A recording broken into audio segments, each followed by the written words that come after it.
Hey, good morning, everybody. It's Mike Robertson coming to you from the Sanctuary Church here in Austin, Texas. And I'm so glad that you have decided to join us this morning for a few moments for our live streaming service. It's great to have you here. How are you doing? It's really hard for me to hear you, but you would think with technology, it would be a better way for us to communicate. But I'm glad you're here. I'm a little bit... my voice is a little bit tired already. I just did a 1-hour Sunday school class for the Methodist Church across the street I've spoken to them a couple of times before. This time it was via Zoom. So I just did a class for them and then had to get everything reset up to switch from Zoom to YouTube. But we're here, and as far as I can tell, we are on the air and everything is going right, and we'll get through this.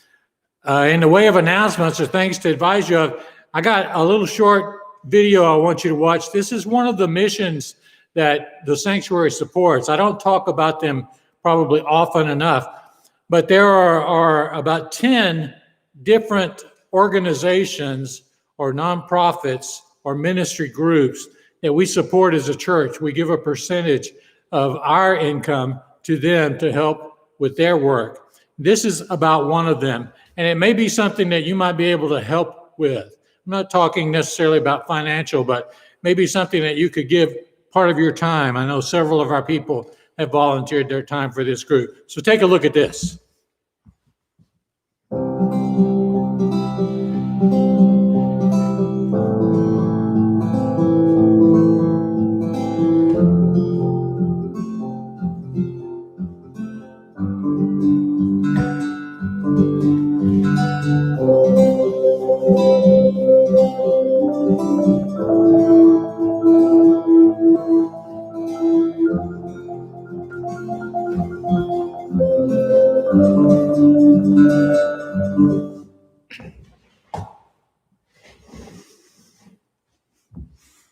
So if you'd be interested in helping with Drive a Senior, I know they would be happy to have you. Tell them you're from the sanctuary. They'll treat you right. You can help some people who are having a hard time getting from place to place right now. And the other thing I want to announce to you, I told you last week I had a little idea that I wanted to try out, and I said I would tell you about it today. I want you to send me something. I want you to take your phone. Everybody's got a phone now. Everybody takes selfies now. Everybody knows how to shoot video with your camera. I want you to send me a video of you. It only has to be 10 or 15, 20 seconds long, saying, "Hi, it's me. I'm doing good. I miss everybody.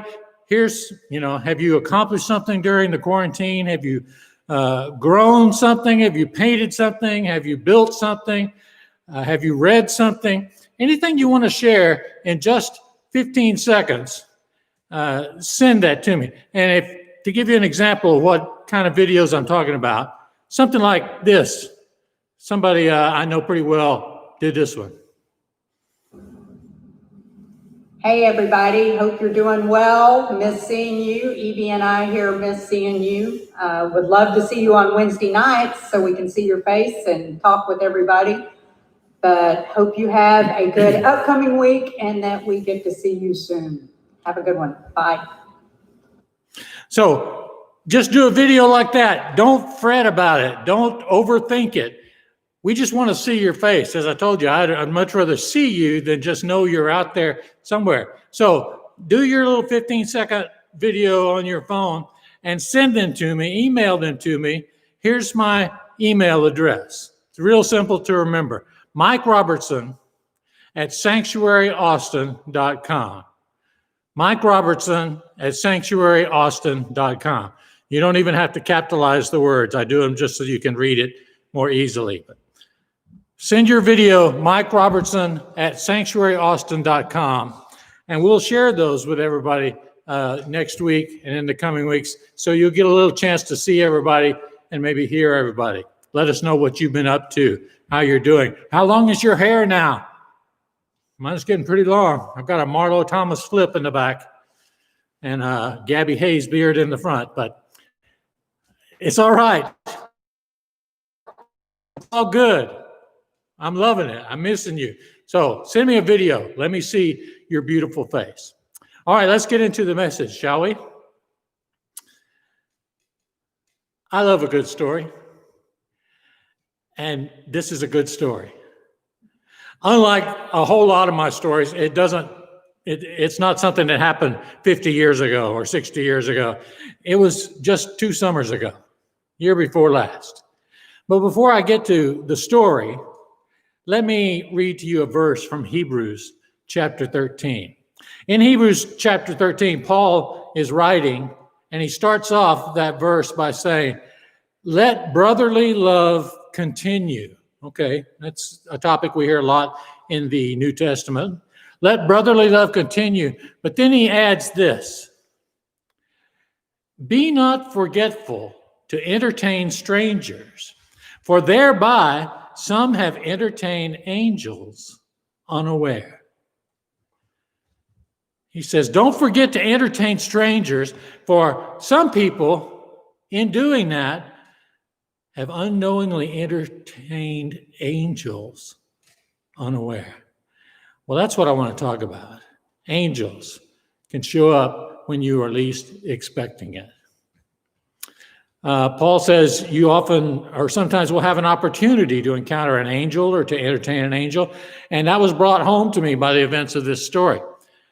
2 summers ago, I was at the annual convention of the National Speakers Association. And I loved going to that convention because in the world of the National Speakers Association, for a couple of years, I was very well known. And it was the closest I will ever come to being a rock star. It was very gratifying to walk down the halls of this big hotel and have somebody say, are you Mike Robertson? Can I get a picture with you? Well, yeah, okay. It was great. And so at this convention, I was doing a breakout session on one afternoon, and I did it, and I was tired at the end of it. I'm always kind of drained after I speak. And I was walking back through the hotel. And as I walked back through the hotel, I saw a friend of mine named Randy. Now, Randy is an interesting guy. He may be watching today. I'm not sure. He has the past couple of weeks. Randy is a Winston Churchill impersonator. He does a one-man show where he looks, sounds, acts like Winston Churchill. And I did some media for his one-man show, his background media, a couple of years ago. And so I got to see the show several times. At the end of it, he would do a Q&A as Winston Churchill. So you could ask Winston Churchill what he thought about rap music or whatever topic you wanted to know about. Randy knows so much about Churchill, he can answer any question as he's pretty sure Churchill would have answered it. So I see Randy in the hallway, and he says, have you got dinner plans? I said, no, I don't. He said, well, there's a Mexican restaurant I've heard about that I want to try out. It's called Mi Cocina. You want to go? I said, sure, let me go put my stuff up. I'll meet you back down here in 5 minutes. I go put my stuff in my room, come back down, and we go outside the hotel. Randy calls an Uber so we can go to Mi Cocina. See, Randy's from Wisconsin. They don't know good Mexican food, or they can't get good Mexican food in Wisconsin. So he's in Dallas for the week. He wants to go to Mi Cocina. We're standing there waiting for the car to arrive when this tall, thin, disheveled-looking man shambles up to us. And I use the word shambles because it fits and because I heard Randy use the same term in describing this guy. This guy shambles up to us, his hair completely uncombed. He's got a big walrus mustache, and he says, what are you guys doing today? Talks out of the side of his mouth like that. Now, my impression of this guy are he is either homeless, high, or mentally ill. Maybe all three. I don't know. But he says, what are you fellas doing today? Randy says, we're going to go have some Mexican food. Would you like to join us? I did a double take that nearly broke my neck, and I thought, wait, what? And the guy says, well, are you sure? Randy says, sure, come ahead. The car pulls up. The stranger gets in the front seat with the driver. Randy and I get in the back seat, and I'm thinking, are we going to be alive when this is over? Who is this strange person, and why is he in our car? See, I thought at the time that maybe Randy knew this guy, but he didn't. It was a total stranger. And so we start driving, and the stranger says, where are we going? Randy says, we're going to a place called Mikosina.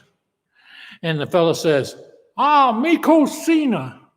Mikosina. Mikosina was started in 1993 by Mike Rodriguez. And eventually they had 21 restaurants in the chain. It's really good. It's good Mexican food. Try the prime rib fajitas.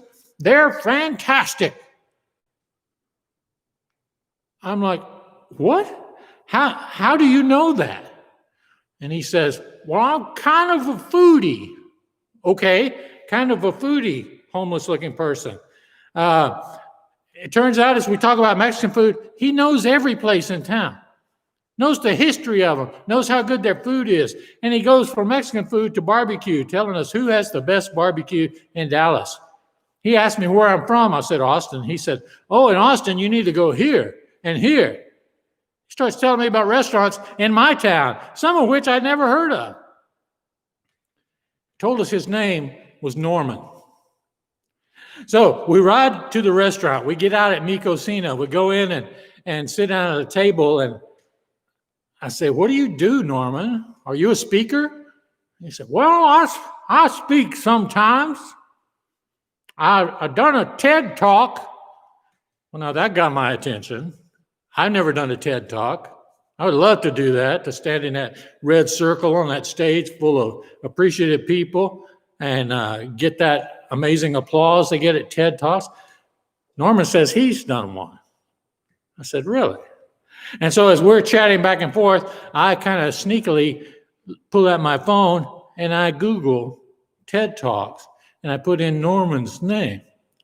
And sure enough, there he is, standing on stage giving a TED Talk. I said, well, what's your day job, Norman? Well, first he told us he had spoken maybe 100 times. Well, 100 times is a lot of times to speak. I've spoken 100 times, just barely. He said he had spoken 100 times. I said, what's your day job? He says, I'm a thinker. A thinker, okay. He hands us a business card, has his name, Norman, and it says, professional eavesdropper. And then down at the bottom of the card, it says, talking about thinking and vice versa. Well, now I'm just fascinated by this guy. I think, who is this strange character we have stumbled across? And I said, but what do you do as a professional thinker? What do you do for a living? And it turns out he says he works for a company that underwrites big games. And I said, what do you mean big games? And he said, well, you know, those games where, like, if you're playing a golf tournament and they say, if you get a hole in one on hole number 7, you get $1 million. Or if you're at a basketball game and at halftime, they take somebody out to half court and they say, if you can sink a basket from half court, you get $100,000. He said, my company underwrites those things. And he said, when somebody sinks that shot, I'm the one there that writes out the check for $100,000. Wow. Fascinating stuff. So we continue to talk with him. I said, well, what else do you like to do? He said, well, I'm a pretty good bridge player. I don't play bridge. But I said, yeah, who do you play bridge with? He said, well, I've played with Warren Buffett and Bill Gates. Okay. All right. Warren Buffett and Bill Gates. All right. And so we continue to talk, and he says, I also am interested in magic. Well, now he has my full attention because I'm interested in magic too. And I say, wow, that's great, because I was out in Los Angeles visiting my daughter, and we went for dinner at the Hollywood Magic Castle. I dropped this. This was my big name drop thing. And Randy across the table says, what's the Hollywood Magic Castle? I said, oh, it's great. It's this 100-year-old mansion that is now owned by a group of magicians, and you have to be a professional magician to have access to it. They serve great food. They perform magic all through the castle, from one guy sitting at a table showing 4 people sleight of hand to a theater with 80 seats in it where they do bigger shows. I said, I talked to professional magician friend of mine who was able to get us in. You can't just call up and get a reservation. You have to be vouched for or hosted by a professional magician. I said, it was fantastic. It was the coolest thing to do in Hollywood. And Norman says, yeah, the Magic Castle. He says, I perform there about 12 times a year. Now it's clear to me that this guy has nothing but surprises up his sleeve. I said, what kind of magic do you do? He says he does close-up magic. And he reaches in his pocket and he pulls out a couple of silver dollars. And he starts doing stuff on the top of the table in this Mexican restaurant. The coins go through the table. They go through our hands. He puts one in our hands and has us close it and hold it tightly. And when we open it, there's 3 of them in there. He does these things and we're just watching them delightedly, but puzzled because I can't see what he's doing. I did magic when I was a kid. I know how a lot of stuff works. This is not a self-working magic kit trick he's doing. This is pure sleight of hand artistry. And I can't catch him making strange moves. And then he reaches in his pocket again and pulls out some sponge balls, red sponge balls. And he starts doing things with these, making them disappear, making them reappear, making them multiply. Randy and I are laughing like kids at the circus the first time, because we can't believe all the things Norman can do with these simple props. And then finally, he reaches into his pocket and pulls out a deck of cards. And he starts doing card tricks. He shuffles the deck of cards 6 times, and then he deals 4 aces off the top. He tells Randy, pick up the 4 aces, stick them back in a deck, random places, not all in the same place. Randy sticks them in there one at a time. He doesn't even shuffle the cards, and again, he deals off the top the 4 aces. 1, 2, 3, 4. Now I'm thinking, that company that does the commercials about the most interesting man in the world, they hired the wrong guy. I'm sitting next to the most interesting man in the world, and his name is Norman. And so he's doing card tricks, and the manager comes over and says, gentlemen, did you enjoy your dinner? Oh, yes, it was great. What's going on? Norman says, well, he's just showing us some things with cards, and he tells the manager to take a card. And the manager takes the card, and I see he's got the 8 of clubs. Norman says, stick it back in the deck. He sticks it back in the deck. Norman doesn't even shuffle the cards. He takes the top card and lays it on the table and says, put your finger on top of that. And the manager does it. Then Norman says, what was your card? The guy says, 8 of clubs. Norman turns the cards over and fans them out. He says, I don't see it. Check your card. And the guy looks at the card under his finger, and it's the 8 of clubs. Well, he's as excited now as we are. And the manager of the restaurant, during this crowded dinner crowd, stands there for 15 minutes watching Norman do magic tricks with cards. And then the manager tells us a story. This is a little sidebar, but this all happened on the same evening, so it's part of the whole experience. The manager tells us he has a nephew who is autistic. And he says, 15 years ago, we noticed that my nephew, whose name is Stormy Johnson, great already, right? He says his nephew, Stormy, they noticed he could watch people playing cards and he could memorize everything that had gone on. And he said, Stormy would know what you were going to play before you even knew what you were going to play. And he said, we took Stormy, me and my brothers took Stormy to Vegas 15 years ago. And he said, we went to a casino and began to play, and Stormy was just watching everything because we knew he would be interested in this. So Stormy is watching everything, and then Stormy didn't do what you might think. He didn't touch his nose or tug on his ear. He didn't do that. But as they were playing the game, all of a sudden Stormy goes, you need to bet now. And as soon as he did that, 2 guys in suits popped up and said, gentlemen, you're going to have to leave. And they escorted him out of the casino. He said, but the kicker to the story is last year, which is 15 years later, he said, I went to Vegas by myself. I decided I would stay at that same hotel.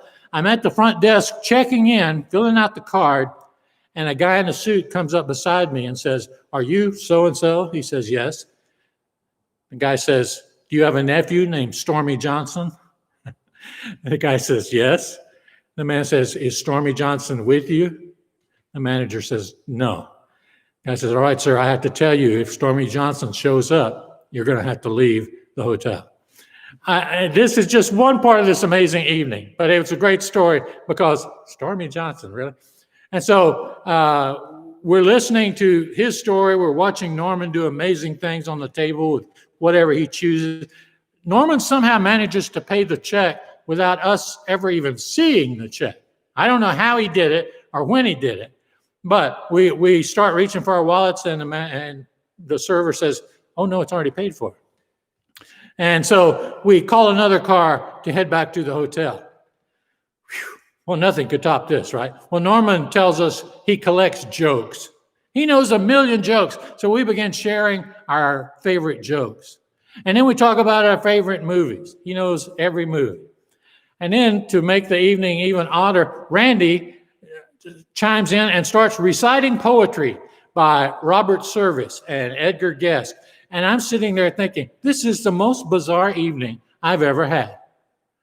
And I don't know why it happened.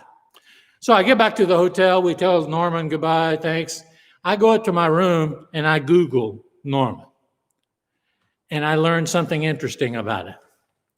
I learned that just a year or two before our meeting with him, he had surgery to remove a baseball-sized tumor from his brain. That's why he talked out of the corner of his mouth. Now, I saw some video of him from a year or two before, very, very short time after the surgery, and his speech was much worse, so he was steadily improving all the time. But I do know this, having a baseball-sized brain tumor did not affect at all his dexterity with cars, his memory for jokes and songs. He's still one of the most amazing, brilliant people I've ever met. I Googled him some more and I found out he's one of the most well-regarded magicians in the world. He emailed us that same night to thank us. And he said, I'm not in the habit of approaching strangers and asking them if I can have dinner with them. But he said, I'm sure glad it happened this way. As I said, I didn't know him. Randy didn't know him. We were entertained by Norman. And what does that story have to do with us, with our church, with you as a person?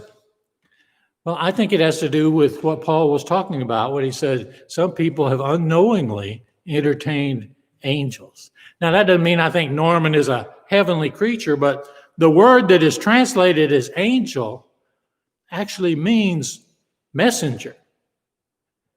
And I definitely got a message from Norman. You know what? I still get messages from Norman. Every few months, my phone will ring, and I will look down, and it has his name on it, and we'll chat for a few minutes. Why? I don't know why I'm so lucky, but I'm so thankful that I had this experience. But what does this have to do with church, Mike? Why are you telling this story instead of pounding on the pulpit and yelling Bible verses at us? Well, folks, it's because I believe that God is everywhere. And being alert to messages from God, that is how it wins. When we are receptive and attentive to the things that happen that we may think, oh, that was just accidental. It's not accidental. It could be a message from God. Now, love doesn't win just because we say it does. Love wins. It requires personal involvement. It's a change in an individual. We can't vote as a church to say, okay, from now on, love is going to win. If we could, we would have already done that. It requires a change in you, and I can't decide that for you. I wish that I could. But this is what Jesus meant when he talked about the sheep and the goats. And when he said, when you have done this for the least of these, you've done it for me. When you fed the hungry, when you've visited the prisoner, when you've gone to comfort the sick, you have done it for me. When you've done it for the least of these. And then he tells the reverse too. When you do these things, when you do help the sick, when you do give money to the poor, you're doing it for me. Now, Jesus would say, when you spent time with that strange guy with the brain tumor who talked funny, you spent time with me. See, I had a dinner with Jesus. No wonder it was amazing, exciting, magical, fulfilling. I think each of us is called to see the heavenly message inside each person, to take the time to get to know each person. See, it's a choice to love people. It's not an easy choice. You don't suddenly wake up one morning feeling like, you know what? I think I love everybody. It's not a choice. It's a decision. You have to decide and make up your mind, I am going to love people. It doesn't come by itself because it's not normal. It's not the normal thing to do. Our brains are not wired to care about other people. They're wired to care about us. It's not normal, but you can decide to love other people. You can live your life and you can choose to keep on doing things the normal way. Or you can do things the Norman way. And I can tell you which way is more magical, which way is more entertaining and fascinating. It's abundant life territory, folks, when you learn to look outside yourself and examine what other people are like. See, if love is to win, we can't be normal. We can't keep judging people because of how they look or dress or speak. That's what the news is today. This group of people attack this group of people because of something surfacey. They're not taking time to say, who are you anyway? What do you do? What do you like? Who are your friends? What are your gifts? We have to take time to get to know people because when you do, it's magical. That's when the magic happens. This is the guy. This is Norman, the night I met him. And this is Norman giving a TED Talk. You may think your goal in life is to be normal. I would say no. My goal in life is to be more like Norman and to be more and more like Jesus. That's the thought I want to leave with you today. Love one another. Entertain strangers, and you may be sitting with an angel, a messenger, who's got a message from God for you. God bless you, and we will see you next time. Send me your videos.